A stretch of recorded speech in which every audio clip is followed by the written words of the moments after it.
Welcome এসএলএসটির 11-12 provisional merit list অর্থাৎ কারা ভেরিফিকেশনে এবং ইন্টারভিউয়ের জন্য ডাক পেয়েছেন তার তালিকা ইতিমধ্যে কিন্তু প্রকাশিত হয়েছে।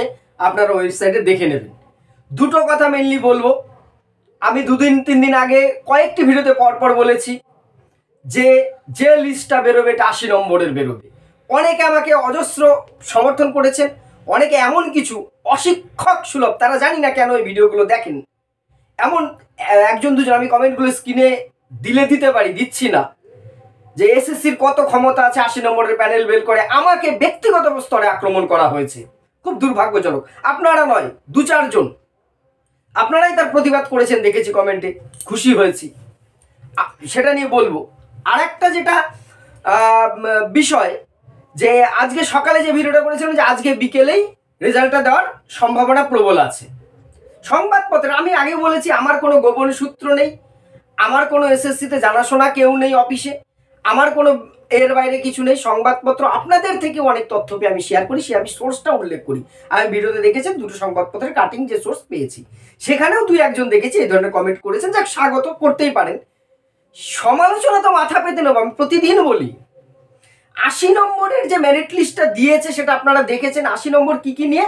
60 নম্বর আপনার রিটেন, 10 নম্বর একাডেমিক, আর 10 নম্বর হচ্ছে এক্সপিরিয়েন্স। দেখুন, এটা নিয়ে খুশি হওয়া খুশি না হওয়া সেটা আলাদা সাবজেক্ট। বারবার আমিও আপনাদের সাথে বলেছি, এটা ভালো হয়েছে খারাপ হয়েছে সেটা আলাদা টপিক, কিন্তু এসএসসি 70 নম্বরেই মেরিট লিস্ট তৈরি করবে, এটা না যে বলছে সেই খারাপ।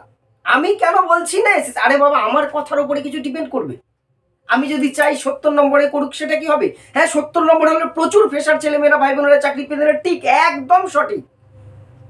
কিন্তু এসএসসি তো প্রথম থেকে এটা করতে চায়, যেটা বুঝতে হবে। অনেকে বলছে হাইকোর্টের কেস আছে, কোনোভাবেই পারবে না, আপনি ভুলভাল বলছেন। একজন তো ইনি কি করে শিক্ষক হবেন আমি জানি না, তুকারি করা যায়, ওনার শিক্ষা উনি দেখিয়েছেন, ধন্যবাদ তাকেও। আপনি শিক্ষক হলে আপনার স্টুডেন্টরা যেন আপনাকে অনুসরণ না করে, এটাই প্রার্থনা থাকবে। সেই ভিডিওতে আপনারা দেখবেন কমেন্টে আছে যে 10 নম্বরটা তুই দিয়ে দিবি নাকি, এরাও নাকি শিক্ষক হবে। আরে বাবা, আমি বা আপনি বলার কেউ নয় এখানে। এসএসসি যেটা করতে চাইছে, সুপ্রিম কোর্টের থেকে কোনো স্টে অর্ডার নেই। এই জায়গাটা আমি এদেরকে 2-1 জনকে কিছুতেই আমি বা আমরা কেউ বোঝাতে পারছিলাম না। এখন সুপ্রিম কোর্ট যেহেতু কোনো স্টে দেয়নি, হ্যাঁ এবার বলতে পারেন এর ভবিষ্যৎ, হ্যাঁ সুপ্রিম কোর্ট যদি স্টে দিয়ে দেয়, 28 তারিখ যদি অন্যরকম হেয়ারিং হয়, কিছু হেয়ারিং নয়, যদি কোনো ভার্ডিক আসে সেক্ষেত্রে চেঞ্জ হলে তখনকার ব্যাপার আলাদা। আরে বাবা, মাসির কবে গোপ হবে তারপরে মাসিকে আমি মেশো বলবো, এটা তো কখনো হতে পারে না। সিচুয়েশনটা এটাই হওয়ার ছিল। এসএসসির হাইকোর্টের সওয়াল জবাব থেকে বারবার বোঝা যাচ্ছিল তারা কিন্তু 80 নম্বরের প্যানেলটা করতে চাইছেন। এই জ্ঞান দেওয়াটা আমার আজকে উদ্দেশ্য নয়, যেটা মূল উদ্দেশ্য, যে বা যারা ডাক পেয়েছেন তাদের কিন্তু আমি বারবার অনেকবার একই কথা বলেছি, আজকেও বলছি, প্লিজ বিভ্রান্ত হবেন না। স্টে হবে, ভেরিফিকেশন পিছিয়ে যাবে, ইন্টারভিউ পিছিয়ে যাবে না, এই এক শ্রেণীর লোক এটা কিন্তু আজ থেকে কাল থেকে শুরু করবে, টাকা তোলার কৌশল নেবে, কেস করব সেই করব। আপনি কেসে যান, আপনার না পোষালে 100 বার আপনিও যেতেই পারেন, ডাক পেয়েও যেতে পারেন, কিন্তু প্রস্তুতির থেকে দয়া করে সরবেন না। আপনি আমার ভিডিও না দেখুন, আমার চ্যানেলটাকে আনসাবস্ক্রাইব করে দিন, ব্লক করে দিন, কিন্তু আপনি নিজের ভবিষ্যৎটা নিজে নষ্ট করবেন না। এটা অনুরোধ করছি একজন শিক্ষক, একজন ছাত্র, শিক্ষা বিজ্ঞানের ছাত্র হিসেবে। কারণ সময়টা বারবার বলেছি, ভেরিফিকেশন হয়তো মঙ্গলবার থেকে শুরু হওয়ার সম্ভাবনা আছে, তারপরে কিন্তু ইন্টারভিউটা শুরু হয়ে যাবে।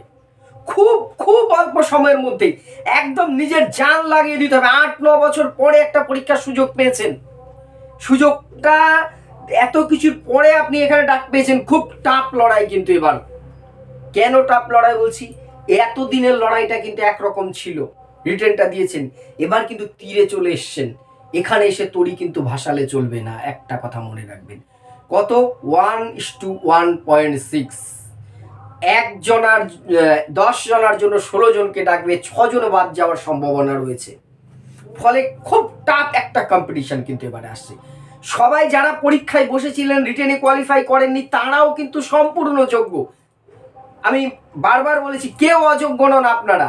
কেউ হয়তো পরীক্ষার দিনটা খুব ভালো সেদিন হয়েছে, আপনি কোয়ালিফাই করেছেন, আমি হয়তো সেদিনটা আমার যাইনি, আমি কোয়ালিফাই করিনি, এটুকুই তফাৎ।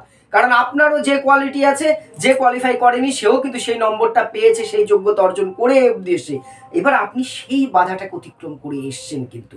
ফলে এখন কিন্তু নকআউট ম্যাচ, কোনো ম্যাচ হারা চলবে না।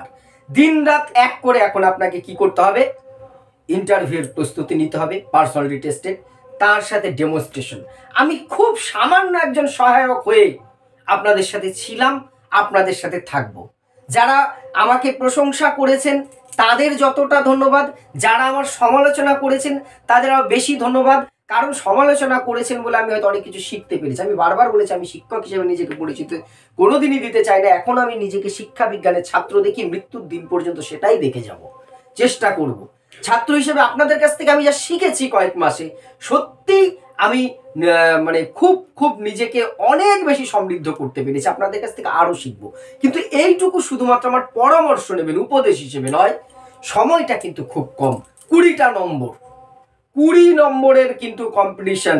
দেখুন একটা জায়গা আমি দেখছিলাম লিস্টে, একজন আমাকে পাঠিয়েছে, আমার এডুকেশন, দেখুন আমি এডুকেশনের বাইরে অন্য কোনো সাবজেক্টে আমার বিশেষ নলেজ নেই, এডুকেশনের সামান্যতম আছে। প্রচুর কিন্তু ইন সার্ভিসরা পেয়েছেন। তিনি একজন ফ্রেশার যিনি পাঠিয়েছেন, স্যার আজ 10 নম্বর যদি এক্সপিরিয়েন্সে না দিত তাহলে আমরা পেতাম। একদম সঠিক, যদি ইন সার্ভিসের 10 নম্বরটা না দিত তাহলে প্রচুর ফ্রেশাররা পেতেন, এটা ঠিক কথা। কিন্তু সিচুয়েশনটা বুঝতে হবে, যে চাকরিটা গেছে সেটা কাদের জন্য গেছে, কিভাবে রিক্রুটটা কিভাবে, আমি সে বিতর্কে ইতিহাসে যাচ্ছি না। ফলে এইবার সেখানে এসএসসি যেহেতু গেজেটে সেটা প্রভিশন রেখেছে, কোর্ট কোনো হস্তক্ষেপ করেনি, স্টে দেয়নি, তাহলে এখানে দেখুন প্রাণ চক্রবর্তী কি বলল, আপনি XYZ কি বললেন, আরেকজন ইউটিউবার কি বললেন, আরেকজন শিক্ষক কি বললেন, সেটা কিছু ফ্যাক্টর নয়। কিন্তু এখানে আমি তো অনেক কিছু চাইতে পারি, কিন্তু বাস্তব পরিস্থিতি যেটা আছে সেটা লাস্ট অব্দি আমাকে মেনে নিতে হয়। আমি ট্রেনে যাব বলে স্থির করেছি, কিন্তু রেল অবরোধ, কোনো কারণে ট্রেনটা চলছে না, আমাকে গন্তব্যে পৌঁছানোর জন্য বাস বা ছোট গাড়ির ব্যবস্থা আছে, আমার তখন তাতেই যেতে হবে। এখানে যা করেছে, এবার সুপ্রিম কোর্টে আপনাদের লড়াই আছে। দেখুন আমি কারোর বিরুদ্ধে নই, কারোর পক্ষে নই। একটা বেকার ছেলে, একটা বেকার মেয়ের চাকরি হোক, 100 বার সেটা চাইবো, খুশি হব সেটাই। বা যারা চাকরিচ্যুত হয়েছেন যারা তার মধ্যে যোগ্য, আমি প্রথম দিন থেকে একই কথা বলেছি, তাদের চাকরিটা থাক, অযোগ্যগুলো ঘাড় ধাক্কা দিয়ে বের করে জেলে পাঠানো হোক। শুধু তাই নয়, যারা চুরি করেছে তাদেরও শাস্তি হওয়া দরকার আছে। চাকরি কেনা বেচা দুটোই সমান অপরাধ। অন্তত শিক্ষকতার পেশার মতন ক্ষেত্রে একজন যদি চাকরি কিনতে পারে, সে ছাত্রছাত্রীদের কি শেখাবে? সত্যি এটা মানে নৈতিকতার জায়গা থেকে ভাবাই যায় না। এটা সত্যি হয়তো আমাদের দেশেই সম্ভব। যাই হোক, এই যে 80 নম্বরের ইন্টারভিউ লিস্টটা প্রকাশিত হয়েছে, প্রফেশনাল মেরিট লিস্ট, আপনারা ভেরিফিকেশনের জন্য ডকুমেন্টগুলো রেডি করুন খুব শিগগিরই। ভেরিফিকেশন কিন্তু রিজিওনাল অফিসে হবে না, আপনাকে কলকাতায় আসতে হবে। যারা দূরবর্তীর ক্যান্ডিডেট আছেন, আমার এডুকেশন, আমার হোয়াটসঅ্যাপ গ্রুপে বা এখানে বহু আছেন, আলিপুরদুয়ারের, জলপাইগুড়ির, কুচবিহারের, উত্তর দিনাজপুরের বহু ছাত্রছাত্রীরা আছেন, ভাই বোনেরা, ছাত্রছাত্রী বলবো না, আমিও ছাত্র আপনিও ছাত্র, ভাই বোনেরা আছেন, দিদি বোনেরা আছেন।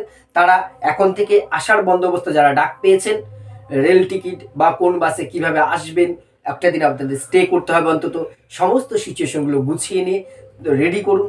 সুস্থ মাথায় খুব শান্তভাবে কিন্তু ইন্টারভিউর প্রস্তুতি নিন। আর যারা ব্যর্থ হয়েছেন, প্লিজ, একটা পরীক্ষা আপনার জীবনের কিন্তু সব কিছু নয়। পরবর্তী সময়ে আবার সুযোগ আসবে। একটা ফেল করা মানে নতুন কিছু শেখা। সেই শিক্ষা থেকে নিজেকে আরও একটু উন্নত করুন। আপনারা কেউ কিন্তু অযোগ্য নন, নির্দিষ্ট যোগ্যতা ছিল বলে আজকে আপনি এই পরীক্ষায় বসার সুযোগ পেয়েছেন। আপনিও যদি পেতেন, আপনি শুধু একা নয়, আপনার পরিবারও খুশি হতো। সব ঠিক, অনেকে বহু কষ্ট করেছেন, বহু পরিশ্রম করেছেন। এমন নয় যে বছর বছর আমরা যখন ছিলাম পরীক্ষার্থী ছিলাম তখন বছর বছর হতো। আমরা এক বছর কেউ যদি ফেল করতো, আমাদের সিনিয়রদের দেখেছি এবছর হলো না, পরের বার একটু সিরিয়াস হতে হবে, এই যে তাদের দেখে আমরা ইন্সপায়ার হতাম। এখন সেই সিচুয়েশনটা চেঞ্জ হয়েছে। তবে এত কিছুর পরে একটা আশার আলো, আমার অনুমান, দেখুন অনুমান কোন ভিত্তিতে বলছি, আর একটা SLST নোটিফিকেশন কিন্তু খুব শিগগির বেরোনোর চান্স আছে এই নিয়োগের পরে। জানি এই কথাটার জন্য অনেক রকম কমেন্ট করবেন, সেটার পার্সপেক্টটা কি সেটা নিয়ে পরও একদিন বলবো। আরেকটা নোটিফিকেশন কিন্তু বেরোবে, আর সামনে আপার প্রাইমারি আছে। আরেকটা কথা বলবো, আমি কাট অফ নিয়ে বলেছিলাম, সেখানেও কাট অফ নিয়ে আমি প্রথমত বলতে চাইনি, আপনারা অনেকবার বলেছিলেন, আমি আমার সোর্স বলেছি।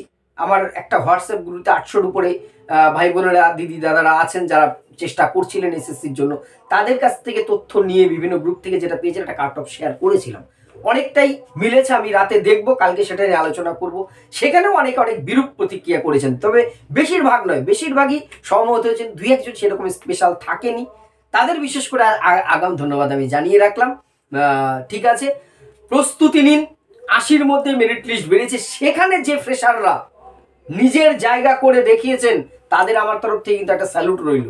চারটেখানি ব্যাপার নয় কিন্তু, এখানে 10 নম্বর পিছিয়ে থেকে একটা লড়াইতে জায়গা করে নেওয়া চারটেখানি কথা। আর যারা আসতে পারেননি হতাশ হবেন না, এখানেই কিন্তু শেষ নয়। মনে করুন শেষ থেকে আবার একটা শুরুর অপেক্ষা করুন, চেষ্টা করুন, ধৈর্য রাখুন। অনেক অনেক শুভকামনা রইল আপনাদের সবার জন্য। চেষ্টা করুন, অবশ্যই সফল হবেন।